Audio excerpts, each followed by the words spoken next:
गुरु चरणी माही, मंगत सतगुरु भेंट से,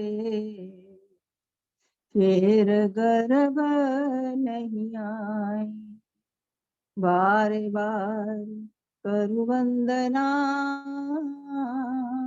सतगुरु चरणी माही, मंगत सतगुरु भेंट से, फिर गर्भ नहीं आए। नारायण रूप संगत के चरणों में दोनों हाथ जोड़ते हुए ओम ब्रह्म सत्यम सर्वाधार। आज का विषय है ईश्वर भक्ति। चलो कीजिए, जो भी जीव इस संसार में आया है उसको एक ही चाहना है कि मुझे निर्भय शांति प्राप्त हो, निर्मल शांति प्राप्त हो, ऐसी शांति जिसका कभी भी विनाश ना हो।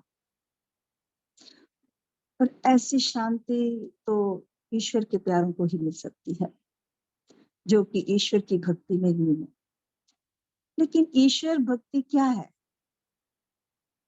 महाराज जी समता विलास में फरमाते हैं, विचारों की शुद्धता और विश्वास में दृढ़ता, यही ईश्वर भक्ति। विचारों में शुद्धता और विश्वास में दृढ़ता जब बहुत हो जाती है तो जो जीव है वो ईश्वर के नजदीक आने की पूरी कोशिश करने लगता है। तो ये कैसे करें? महाराज जी ने अपने ग्रंथों में, श्री समता प्रकाश में भी, वाणी के रूप में भी, वचनों के रूप में भी 5 आत्मिक उन्नति के साधन बताए हैं। सर्वप्रथम सादगी, सादा खावन, सादा लावन, सादा वचन विलास। सादा खाने से, सादे वचनों से, अपने वचनों में कभी किसी किस्म का छल कपट नहीं होना चाहिए। आवाज आ रही है? आवाज आ रही प्रेमी जी? पहनावा सादा हो, खाना सादा हो, ये सब चीजें जो छल कपट से रहित हो जाएंगी तो ईश्वर जो जीव के विचार हैं वो अच्छे हो ही जाएंगे, उनके विचारों में शुद्धता आ ही जाएगी। इसलिए विचारों की सादगी पर महाराज जी ने बहुत जोर दिया। दूसरा उन्होंने सादत बताया सत्य। सत्य क्या है? रस्सी को रस्सी कहना, सांप को सांप कहना, यही सत्य है। जो चीज नाशवान है वो असत्य है, जो चीज हमेशा के लिए दायम कायम है वो सत्य है। इसलिए जो संसार है ये नाशवान है, इसको जानना चाहिए। संसार मिथ्या है, इसको हमें स्वीकार पूरी तरह से दृढ़ निश्चय से करना पड़ेगा। लेकिन हम जब संसारी लोग हैं, ये संसार में आते हुए ये संसारी चीजों को भोगते भोगते अपने आप को इतना उसमें लवलीन कर लेते हैं कि हम संसार को ही सच्चा मानना शुरू कर देते हैं। लेकिन क्या होता है, फिर भी हम अशांत रहते हैं। इसलिए इस चीज को हमें मानना पड़ेगा कि जो ईश्वर है वो सत्य है, संसार है झूठा है, सत्य करतार झूठ संसार। जब तक ये हमें पूरी तरह से अपने अंदर दृढ़ता से नहीं लेंगे तब तक हम ईश्वर भक्ति के रास्ते को नहीं अपना सकते हैं। तीसरा साधन है सेवा। सेवा तुल्य निधर्म है, सेवा के समान तो कोई धर्म ही नहीं है। महाराज जी फरमाते हैं, सेवा एक ऐसा साधन है जिससे जो जीव है वो नास्तिक से आस्तिक बन जाता है, मानव से देवता बन जाता है। सेवा बहुत ही आवश्यक है। निष्काम सेवा, निष्काम सेवा करने से मन में परोपकार आ जाता है और महागुण अंदर प्रकट हो जाते हैं। दीनता आ जाती है, नम्रता आ जाती है, क्षमा की भावना आ जाती है। ईश्वर में चरणों में पूरी तरह से लिपायमान होता हुआ भगवान के चरणों में वो इस सब को ईश्वर जानकर हर जीव की वो सेवा करता है। ऐसी जो सेवा है उसको देशभक्ति की तरफ भी ले जाती है। इसलिए महाराज जी कहते हैं, जब भी आपको सेवा का मौका मिले, सत्संग में अगर तुच्छ से तुच्छ भी जो सेवा है उसको बड़ी सेवा समझें। क्योंकि सेवा करने से क्या होता है कि जो हमारे ऐसे जो जन्मों के जो कई कर्मों के जो बंधन है वो छूट जाते हैं। और जीव जो है ईश्वर की तरफ अग्रसर हो जाता है। चौथा साधन है सत्संग। महाराज जी ने सत्संग के बारे में बहुत बताया कि जीव की बुद्धि में विवेक आ जाता है।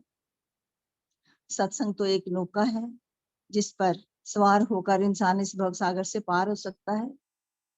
महापुरुषों की वाणी सुनने का मौका मिलता है, वचनों को सुनने का मौका मिलता है। जब ऐसे वाणी और वचनों को सुनकर अपने आप को इंसान सुधार सकता है और वो अपना आलोचक खुद बन जाता है, उसको अपनी कमजोरियों का पता लग ही जाता है। कुछ ना कुछ ऐसी बात हो ही जाती है जो जीव के दिल को छू जाती है और जीव को पता चल जाता है कि मैं संसार में मेरा आना किस लिए है, संसार के आने का क्या उद्देश्य है। चौथा साधन जो महाराज जी ने फरमाया सत्सिमरन। जब ये पहले जो 4 साधन हैं, जब इनमें इंसान को परिपक्वता आ जाती है तो 5वां साधन जो सत्सिमरन है वो तो बहुत ही आराम से इंसान उस सत्संग में चला जाता है। उसको तब ईश्वर की सिवा कुछ भी नजर नहीं आता। ईश्वर के सिमरन को ही सब कुछ समझता है, संसार को तुच्छ समझना शुरू कर देता है। उसके लिए इस संसार से वैराग होना शुरू हो जाता है और ईश्वर के लिए उसकी व्याकुलता, उसकी विरहा वो बढ़ती ही जाती है। प्रभु के साथ कैसे मिलाप हो, हमेशा उसके मन में बस यही भावना रहती है और हर जीव के अंदर वो ईश्वर का निवास ही दिखता है और उसकी भावना इतनी सरल हो जाती है, भाव पूरी तरह से सरल हो जाते हैं, वो संकल्प विकल्प से अलग ऊपर हो जाते हैं। हमारा इतिहास जो है भरा हुआ है उन महापुरुषों से जिन्होंने कितने सरल भाव रखकर अपने प्रभु को प्राप्त कर लिया। धन्ना जाट का ही उदाहरण देख लो कि कैसे वो एक किसी पंडित जी ने उसको एक पत्थर का टुकड़ा दे दिया और धन्ना जी ने तो उसमें भी ईश्वर को प्रकट कर लिया। उसके बाद माता शबरी देखो, शबरी माँ ने जूठे बेर खिलाकर राम जी को अपने पास उठा लिया। बस उसी को निहारती रही कब मेरे राम आएंगे, अपने जूठे बेर प्रभु के प्रेम में आकर उनको प्रभु भी अपने उनके प्रेम में आकर वो खाते गए। इसी तरह रविदास जी अब जहाँ बैठे थे मुच्ची का काम कर रहे थे वहां पर ही गंगा प्रकट हो गई। ऐसा सिमरन, ऐसे लोग जो हैं ऐसे मतवाले हो जाते हैं भगवान के प्रेम में, उनको इनके सिवा और कुछ भी अच्छा नहीं लगता।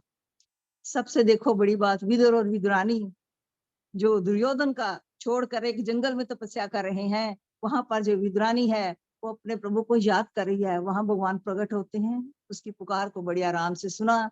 देखो हैरानगी वाली चीज है, वो खुद केला खा रही है और केले के छिलके भगवान को खिला रही है और भगवान कितने प्रेम से उस केले के छिलकों को खा रहे हैं। जब विदुर जी आते हैं कि ये क्या कर रहे हो, कहते जितना आनंद मुझे इन केलों के छिलकों में आया है उतना कहीं और नहीं मैंने देखा। फिर उन्होंने जाकर अपना कहते हैं वो साग वगैरह बनाया, फिर उन्होंने वो साग खाया। भगवान कहते थे मैं भूखा हूँ, मुझे और दो खाने को, क्योंकि वो भगत की भावना को समझ गए। ऐसे होते हैं मतवाले, ऐसे होते हैं ईश्वर के भगत। तो गुरु महाराज हमें यही बतलाते हैं कि अगर ईश्वर की भक्ति करनी है तो हम अपने अपने मन में अपने भावों को बड़ा सरल करना है, सादगी से रहना है, तब जाकर ईश्वर की भक्ति हम प्राप्त कर सकते हैं। हर तरह के छल कपट को छोड़ना ही पड़ेगा। आगे श्री समता प्रकाश में महाराज जी वाणी के रूप में बहुत प्यारा शब्द बता रहे हैं। ये जो मतवाले हैं वो कैसे होते हैं, कि क्या इच्छा होती है कि हम कहाँ जाएं। शब्द के देश में चालिए, कहाँ चले, उस शब्द के देश में जाते हो जहां मेरे ईश्वर का जो शब्द है वो सुक्ति के साथ मिला हुआ है। जहां काल नहीं परवेश, मंगत उस था जा बसे, सुखिए रहने हमेश। शब्द के देश में चालिए, जहाँ काल नहीं परवेश, मंगत उस था जो बसे, सुखिए रहने हमेश। वही जो शब्द का धाम है, वही देश है, असली देश है।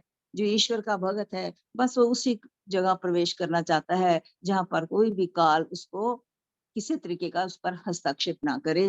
कहता है मेरा बसेरा उस जगह हो जाए जिधर मैं आनंद से रह सकूं, सुखिया रह सकूं और हमेशा के लिए मुझे वो निर्भय शांति प्राप्त हो जाए। तो ये महाराज जी कहते हैं, ये एक भगत के विचार हैं। संसार त्याग प्रभु भगत विचार, पावे शांत परम सुख सार। बुद्धि को संशयात्मक जो है ना वो छोड़ दो, सिर्फ एक निश्चयात्मक बुद्धि लो, दृढ़ विश्वास वाली बुद्धि बनाओ। भगत का विचार यही होता है, वहां पर उसे सुख मिलता है, शांति मिलती है, आनंद मिलता है। प्रभु की भगत मुक्त पद देवे, गुरुमुख विरला जुगत से देवे। जो मुक्ति है ना वो भी भक्ति की दासी है। जो प्रभु का भक्त है वो जन्म मरण से मुक्त हो ही जाता है, लेकिन वो वही हो सकता है जब ऐसा कोई गुरुमुखी है, विरला गुरुमुख है, जो कि गुरु द्वारा दी हुई युक्ति से उस ईश्वर का भजन और सत्सिमरन करता है और विकारों से रहित हो जाता है। कौन से विकार? पांच दोख की दूषण अटारी, शांत स्वरूप हर भगत विचारी। वो शांत स्वरूप हो जाता है, उसके विचारों में इतना आनंद हो जाता है, इतनी शांति हो जाती है, जो उसके पांच दोष हैं, काम क्रोध लोभ मोह, इनसे वो अपने आप ही दूर हो जाता है। और ईश्वर के भक्त को क्या हासिल हो जाता है? वह गुण जाल सखल विखनासा, साची भगत पाया परगासा। जब वो सच्ची भक्ति कर लेता है, उसको अंदर प्रकाश हो जाता है। उस प्रकाश से वो जो अंधेरा है ना, माया के जाल का फंसाया हुआ, वो ऐसी कल विखरी नासनी ये जो माया है उससे वो दूर हो जाता है, क्योंकि अंदर प्रकाश हो जाता है। ये सब उसको लगना शुरू हो जाता है कि ये जो चीजें हैं ये संसार को बंधन में डालने वाली है। जुगत सार सतनाम विचार, अंतर बाहर करो चितार। इसलिए जुक्त को अपनाते हुए सतनाम का हमने जाप करना है। महाराज जी फरमाते हैं, अंतर भी और बाहर भी। बाहर जब भी किसी को देखो, उसको देखो कि इसमें ईश्वर का ही अंश है, क्योंकि वो तो चराचर जीवों में सब में ही है, वो विद्यमान है। इसलिए उसी को समझना है, हर एक को ईश्वर स्वरूप ही हमने समझना है और अंतर्मुख होके उसका हमेशा ध्यान ही करना है। ऐसा करने से क्या होगा? बंधन नाश होवे सुख राशि, संपत पावे शब्द अवनाशी। सब बंधनों से छुटकारा हो जाएगा, जीव को सुख मिलेगा, जीव आनंदित हो जाएगा, क्योंकि उसने जो शब्द रूप संपत्ति है उसको मिल गई है। वो ऐसी संपत्ति है जिसका नाश नहीं हो सकता। इसलिए महापुरुष कहते हैं, इस साचे शब्द का भेद विचार, बिनस गया सब द्वैत गुमार। इसलिए जो शब्द है वो साचा शब्द है, उसके भेद को हमने समझना है, क्योंकि उस भेद को समझने से हमारे अंदर जो द्वैत की भावना है, दुख सुख लाभ हानि सब में सम रूप में उसने देखना है, वो सारे ही समाप्त हो जाएंगे। क्योंकि ये जो माया का जाल है इसने बहुत ही पसार किया हुआ, यह बहुत ही बिखरा हुआ है। लेकिन इससे छुटकारा पाने के लिए क्या करना है? महापुरुष कहते हैं, जब हम नाम का सिमरन करेंगे, नाम का जाप करेंगे, तभी इस संसार सागर से हमारा जो बेड़ा है वो पार हो सकेगा। अरब खरब धन प्राप्त पाया, बिना भक्त मन नित तेरे खाया। अरबों खरबों हम बन गए, बहुत जी धन बहुत प्राप्त कर लिया, लेकिन जब तक ईश्वर की भक्ति मन में नहीं आती, तब तक जो जीव है वो प्यासा ही रहता है। उसकी ये त्रिखा कभी भी खत्म नहीं होती। सेंस रख जो जीवन पाई, बिना भक्त व्यर्थ गवाई। चाहे हम हजारों साल हमने अपना जीवन बिता दिया, जितनी मर्जी हमने लंबी आयु कर ली, लेकिन जब तक हमने भक्ति नहीं की, ये सब काल का ग्रास बन गया, ये सब व्यर्थ गई, ये काल के मुंह में चली गई। विद्या असंख करी निध्यास, बिना भक्त नित काल ग्रास। जितनी मर्जी विद्या पढ़ ली, हर तरह के हमने वेद पढ़ लिए, निध्यासन कर लिए, बिना बिना भक्ति के जब सब काल के मुंह में ही जाते हैं। इसलिए जो ईश्वर का भगत है तो अपने आप को जितना मर्जी घा ले, लेकिन जब तक ईश्वर के चरणों में अपने आप को सर्वस्व न्यौछावर नहीं करता, तब तक उसको प्रभु की भक्ति प्राप्त नहीं हो सकती। इसलिए महापुरुष कहते हैं, छिन छिन साची सेवाधार, सत साहेब की महिमा विचार। हर पल साची सेवा क्या है? उस ईश्वर के असूलों को मानो, ईश्वर के सिद्धांतों को मानो कि किस लिए हम इस संसार में आए हैं, इस उद्देश्य को हासिल करने के लिए उसकी महिमा का बार बार हमें विचार करना है, उसको गायन करना है। ऐसा करने से क्या हो जाएगा? मिटे भरम पावे सुख लेख, अपना भला हृदय में देख। हमारे मन के जितने भी भ्रम हैं वो सब समाप्त हो जाएंगे, जीव सुखी हो जाएगा, जीव आनंदित हो जाएगा। इसलिए तुम्हारा किस में भला है, अपने हृदय में जाकर इसको जरा तलाश करो, इसको ढूंढो। मन को अपने ऊपर कभी भी हावी होने ना। मन तो है वो कुछ ना कुछ अपनी चंचलता दिखाता हुआ हमेशा ही हर जीव को वो तंग करता है। इसलिए जो ईश्वर का जो भगत है, जिसको पूरी तरह से ईश्वर के चरणों में लगन लग जाती है, उसके ऊपर मन भी जो है वो भी हावी नहीं हो सकता। यही हमारे जीवन की रास है, यही हमारे जीवन का मूल चीज है कि हम ईश्वर की भक्ति को एक पल भी अपने आप को दूर ना करें, ईश्वर के चरणों में ही लगे रहें। भरम त्याग शांत घर पाई, निर्मल भक्त जिस गुनी कमाई। जिसने भरमों को त्याग करके शांति हासिल कर ली, उसने ही निर्मल भक्ति को ग्रहण किया। यही गुणी पुरुषों की कमाई है। इसलिए महापुरुष कहते हैं, भक्ति धन को खाटिए, मिल सतगुरु सीख निधान, मंगत विजय परापति, जीव पायो कल्याण। असली पदार्थ क्या है? असली धन जो है, हमने भक्ति को खाटना है, गुरु द्वारा दी हुई जो शिक्षा को हमने धारण करना है, तभी हम इस संसार में विजय हासिल कर सकेंगे। इसी से जीव का कल्याण हो सकता है। ओम ब्रह्म सत्यम सर्वाधार। गलती होगी हो क्षमा करें। ओम ब्रह्म सत्यम सर्वाधार।